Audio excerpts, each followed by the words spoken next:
ইমানদারদের জন্য, মুসলমানদের জন্য দুইটা জাতিকে নিকৃষ্ট শত্রু হিসাবে আপনি দেখতে পাবেন, একটা ইহুদি আর একটা মুশরিক। তাম পৃথিবীতে মুসলমান ধ্বংস করার জন্য যারা উঠে পড়ে লেগেছেন তাদের ভেতরে দুইটা জাতি অন্যতম, আর তাদের সহযোগিতার জন্য এগিয়েছে খ্রিস্টানরা। সুতরাং যে যেখানে আছেন নবীর উম্মত বলে দাবি করছেন, কেউ যদি এই অন্যায়টা দেখার পরে ঈমান রাখতে চান, ফার্স্ট ক্লাস ঈমানদার হতে চাইলে মাস্ট বি আপনাকে হাত দ্বারা, ক্ষমতা দ্বারা, পাওয়ার দ্বারা, অর্থ দ্বারা এটা বাধা দেওয়া লাগবে। এটা যেহেতু আমাদের হাতে এখন নেই, যাদের হাতে আছে তারা নিশ্চুপ হয়ে আছে। কিছু কিছু মানুষ আমরা দেখছি এর প্রতিবাদ জানাচ্ছে, বিশেষ করে ইরান, আফগানিস্তান।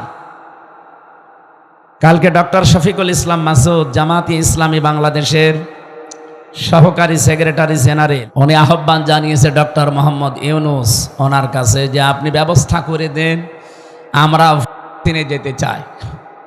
মাত্র 80 লাখ আছে ইহুদি এই দুনিয়ায়, এরা যদি 210 কোটি মুসলমানকে মেরে শেষ করে ফেলতে পারে, তা আমাদের এমনি মরে যাওয়া ভালো। আর এমনিতেই রোগে শোকে মরা, কুকুর শিগালের মতো মরার ছাড়া শাহাদতের মরণ পাওয়া এটা পরম এবং চরম সৌভাগ্যের। পারমাণবিক শক্তি যাদের হাতে আছে তারা যদি সবাই আজ এই মাজলুম মানুষদের পক্ষে দাঁড়াতো, আকাশ বাতাস ভারী হওয়া। আপনি চিৎকার শুনেছেন গতকালকে বিকাল 3টার সময় যখন বম্বিং করছিল, এক একটা বমের সাথে 18-20 জন 30 জন আকাশে উঠতেছে। এগুলো আকাশে যায় না, আমি তো দৃশ্য দেখে মনে হচ্ছে ওরা আল্লাহর জান্নাতে উঠতেছে। হাসপাতালে, ক্লিনিকে পর্যন্ত বম্বিং করা হয়েছে।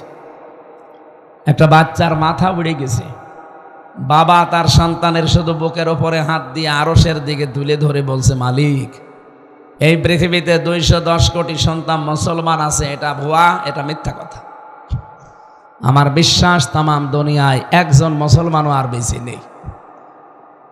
একটা ছোট্ট বাচ্চা কান্নাকাটি করছিল, এক সাংবাদিক লিখেছে যে বাচ্চাটা বলছে, বম্বিং আমার উপরে করেন, আমি শুনেছি জান্নাতে নাকি খাবারের কোনো অভাব নেই। এজন্য বিশ্বের মুসলমানেরা কি জবাব দেবেন বলেন তো?